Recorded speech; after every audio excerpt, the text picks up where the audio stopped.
የግብር እፎይታ ተጠቃሚ የሚሰራበት ዘርፍ ከተቋረጠ ግብሩን ከነቅጣቱ የሚያስከፍል መመሪያ ጸድቋል።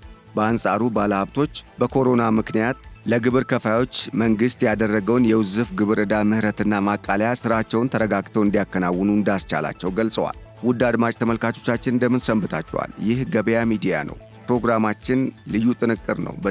በዛሬው ልዩ ጥንቅር ፕሮግራማችን ስለ ግብር እፎይታና የግብር እፎይታ ስለሚሰራበት አግባብ የምንዳስስ ይሆናል። አብራችሁ እንድትቆዩ በመጋበዝ በቀጥታ ወደ ዝርዝር መረጃው እናመራለን።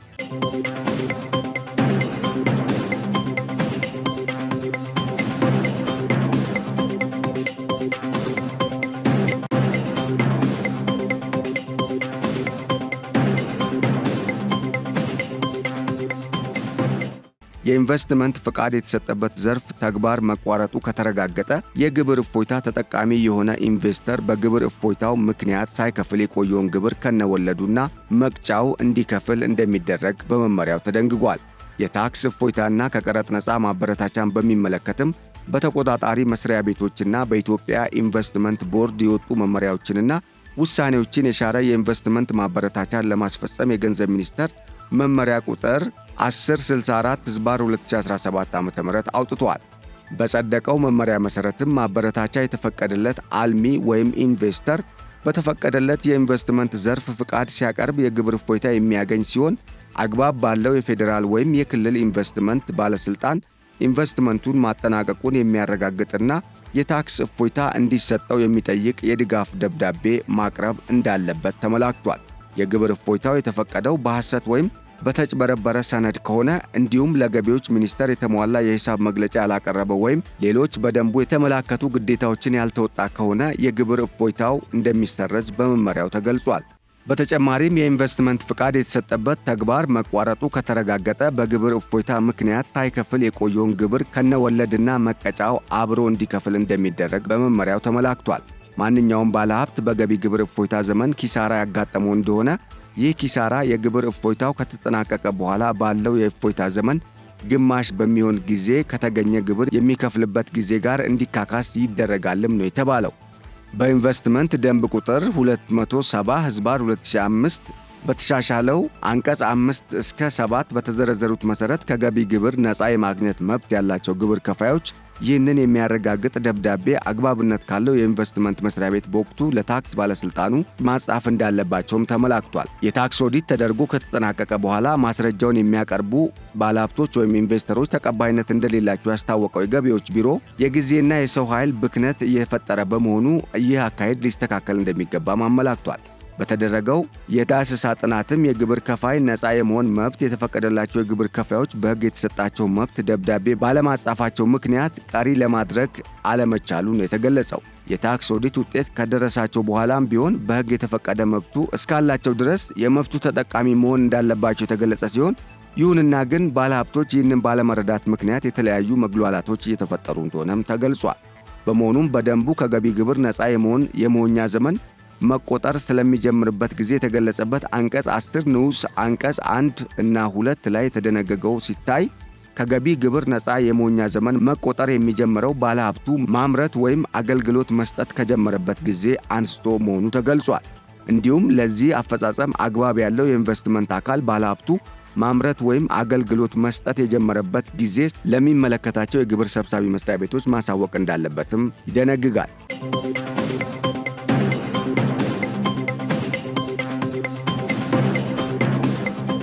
ስለዚህም ከላይ በደንቡ አንቀጽ 10 በተደነገገው መሰረት የገቢ ግብር ነፃ መሆኛ ጊዜ የሚጀምረው ባለሀብቱ ማምረት ወይም አገልግሎት መስጠት ሲጀምር በመሆኑ ይህንን ሁሉም ባለሀብቶች በመረዳት ደብዳቤውን ወይም ከሚመለከተው የመንግስት አካል አሊያም የኢንቨስትመንት አካል በወቅቱ አጽፈው ለሚመለከተው የግብር ሰብሳቢ አካል ወይም የጉምሩክ ወይም የገቢዎች ቢሮ ሰራተኛ ማቅረብና ማጸደቅ አሊያም ማረጋገጫ መስጠት እንደሚጠበቅባቸው ተመላክቷል።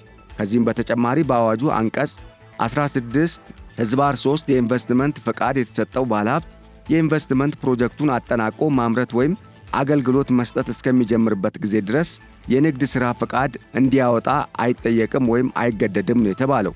በመሆኑም ከኢንቨስትመንት ኮሚሽን የሥራ ኃላፊዎች በተደረገው ውይይት በቀጣይ የንግድ ሥራ ፈቃዱ በሚሰጥበት ወቅት በተመሳሳይ ጊዜ በሕጉ የተፈቀደ ማበረታቻ የሚያመላክት ማስረጃ ለገቢ ሰብሳቢ አካላት ወይም ለጉምሩክ እና ለገቢ ቢሮዎች ባልደረቦች እንዲጻፍ የሚያደርግ ሥርዓት የሚዘረጋ በመሆኑ ሥርዓቱ ከተዘረጋ በኋላ የንግድ ሥራ ፈቃድ የሚያወጡ ባለሀብቶች አገልግሎት አሰጣጥ ላይ የሚያጋጥመውን ችግር ለመፍታት መስራት እንዳለባቸው ተመላክቷል። የግብር እፎይታ የተፈቀደው በሐሰት ወይም በተጭበረበረ ሰነድ ከሆነ ግን እንዲሁም ለገቢዎች ሚኒስቴር የተሟላ የሂሳብ መግለጫ ወይም ማረጋገጫ የማያቀርቡ ሆነው የሚገኙ ከሆነ ሌሎች በደንቡ የተመለከቱ ግዴታዎችንም ያልተወጡ እንደሆነ የግብር እፎይታው እንደሚሰረዝና በዚህም በመመሪያው መሠረት ሊቀጡ እንደሚችሉ ነው የተገለጸው። ማንኛውም ባለሀብት በገቢ ግብር እፎይታ ዘመን ኪሳራ ያጋጠመው እንደሆነ ይህ ኪሳራ የግብር እፎይታው ከተጠናቀቀ በኋላ ባለው የእፎይታ ዘመን ግማሽ በሚሆን ጊዜ ከተገኘ ግብር የሚከፍልበት ጊዜ ጋር እንዲካካስ ወይም ተደምሮ እንደሚሰላለት ተመላክቷል። ኢንቨስተሩ በግብር እፎይታ ጊዜ ውስጥ ሊያቀርብ የሚገባውን የሂሳብ መግለጫ በገቢ ግብር አዋጁ በተመለከተው ጊዜ ውስጥ ለገቢዎች ሚኒስቴር ካላቀረበ በታክስ አስተዳደር አዋጅ የተመለከተውን አስተዳደራዊ ቅጣት እንደሚቀጣም ተደንግጓል። የኢንቨስትመንት ሥራውን በሚያከናውንበት ቦታ በተፈጠረ ሰው ሰራሽ ወይም የተፈጥሮ አደጋ አሊያም ከዚህ ቀደም እንደተፈጠሩት በጦርነቶች ምክንያት ሂሳቡን ዘግቶ ገቢውን ማሳወቅ ካልቻለ አግባብ ባለው የኢንቨስትመንት ባለሥልጣን መረጋገጥ እንደሚኖርበትም ነው በመመሪያው የተደነገገው። መመሪያው የግብር እፎይታን የመሰረዝ መብት ለገንዘብ ሚኒስቴር የሰጠ ሲሆን የተሰረዘበት ኢንቨስተር ውሳኔው በተገለጸበት በ30 ቀናት ውስጥ አቤቱታውን ማቅረብ ይችላልም ነው የተባለው። ለእህል ምርት ማቀነባበሪያ የተሰጠው ማበረታቻ እንጀራ፣ ዳቦ፣ የባልትና ውጤቶችና የመሳሰሉትን የምግብ ውጤቶች ማቀነባበር እንደማይጨምር መመሪያው ያሳያል። የግንባታ ብረታ ብረት፣ በርና መስኮት፣ መስታወት፣ ስቲል ስትራክቸር፣ ለትምህርት ቤት፣ ለሆቴልና ለሆስፒታል ብቻ የሚውል ሴራሚክና አልሙኒየም በጉምሩክ ከቀረጥ ነፃ የመሆን ማበረታቻ ወደ አገር ማስገባት የሚችሏቸው ዕቃዎች ሲሆኑ ለግንባታ ሥራው ማስጀመሪያ ከሚያስፈልገው ብዛት ውስጥ 30 በመቶውን ብቻ እንደሆነም ነው የተገለጸው።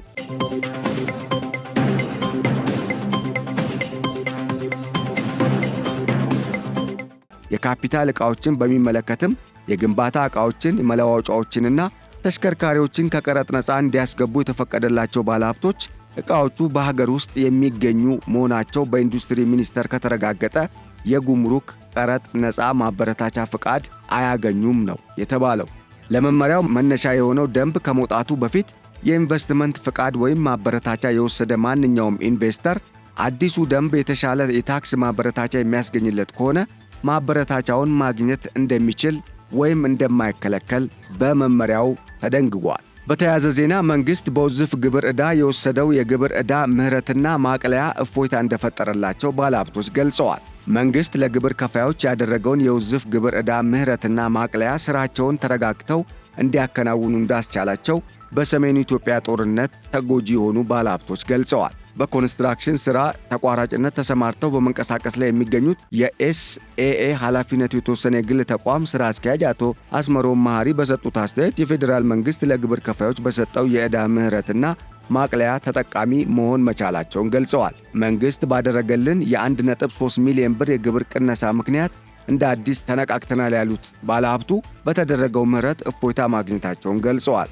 በወጣው የምህረትና የዕዳ ማቅለያ መመሪያ መሠረትም ወደ ሥራ ለመግባት በዝግጅት ላይ መሆናቸውን ገልጸዋል። የሕንፃ መሣሪያዎች የንግድ ሥራ ባለቤት የሆኑት አቶ ተስፋይ ገብረ ኪሮስ በበኩላቸው በኮሮና ምክንያት ከቅርብ ጊዜ ወዲህ የንግድ እንቅስቃሴ በመቀዛቀዙ የዕለት ገቢያቸው መቀነሱን ገልጸው መንግሥት ችግሩን ተገንዝቦ የግብር ዕዳ ቅነሳና ማቅለያ ማድረጉ እንዲበረታቱና በአዲስ መንፈስ ለሥራ ተነቃቅተው እንዲመለሱ ወይም እንዲሰሩ እንዳደረጋቸው ገልጸዋል። በዓመት መክፈል የሚገባቸውን 400 ሺህ ብር ግብር በተራዘመ ጊዜና ያለምንም ቅጣት እንዲከፍሉ ሁኔታዎች በመመቻቸቱ በሥራዬ ላይ መረጋጋት እንዲኖር አድርጓልም ነው ያሉት። በኢትዮጵያ ገቢዎች ሚኒስቴር የመቀሌ ቅርንጫፍ ሥራ አስኪያጅ አቶ ተክላይ አብርሃ እንደገለጹት የፌዴራል መንግሥት የንግድ እንቅስቃሴው እንዳይዳከምና ኢኮኖሚው እንዳይጎዳ ውሳኔዎች አስተላልፎ እንደነበር የሚታወስ ነው።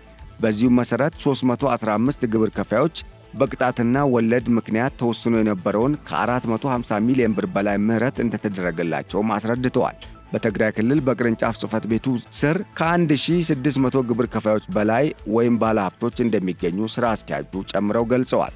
በኢትዮጵያ ገቢዎች ሚኒስቴር የመቀለ ቅርንጫፍ ጽሕፈት ቤት በ2012 በጀት ዓመት 11 ወራት ውስጥ 2.3 ቢሊዮን ብር ገቢ መሰብሰብ ችሎ እንደነበር ከዚህ ቀደም የወጡ መረጃዎች ያመላክታሉ።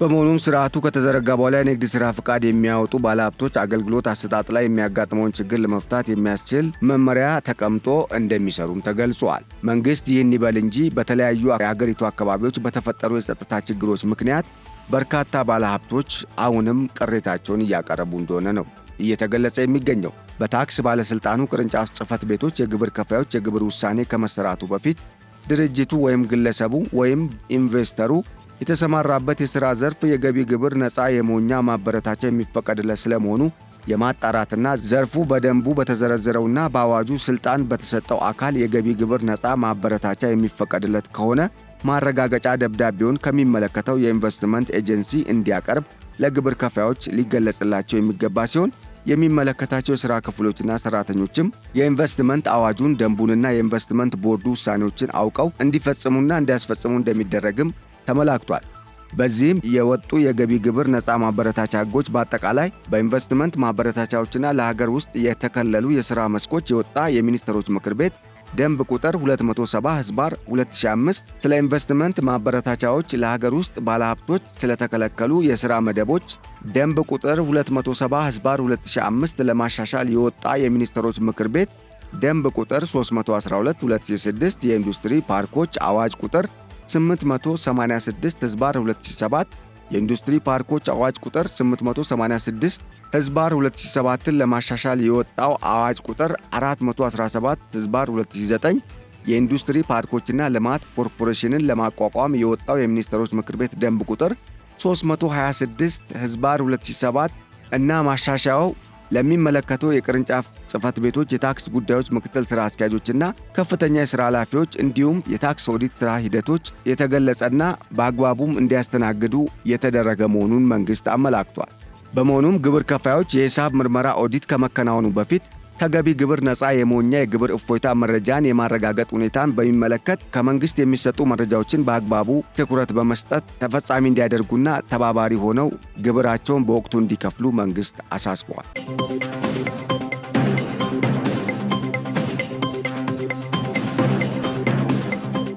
ውድ አድማጭ ተመልካቾቻችን ለዕለቱ ያዘጋጀንላችሁ የገቢ ግብር ክፍያዎችና የእፎይታ ደንቡን በሚመለከት የያዝነው መረጃ ይህን ይመስል ነበር። ስለተከታተላችሁን በማመስገን ቸር ተመኘን።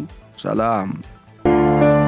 የኃይል መቆራረጥና ጨለማ አስቸግሮታል? መፍትሄ ካሉ ግሪን ሰንቴክ አለሎ። የኃይል ማጠራቀሚያችን የመብራት መቆራረጥ እንዳለ ያስረሳውታል፣ ጨለማን ያሰናብታል። ግሪን ሰንቴክ ጥራትና በቂ ዋስትና ያላቸው የሶላር መብራቶችን ኪስን በማይጎዳ ዋጋ በመረጡት አማራጭ አቀረበሎ።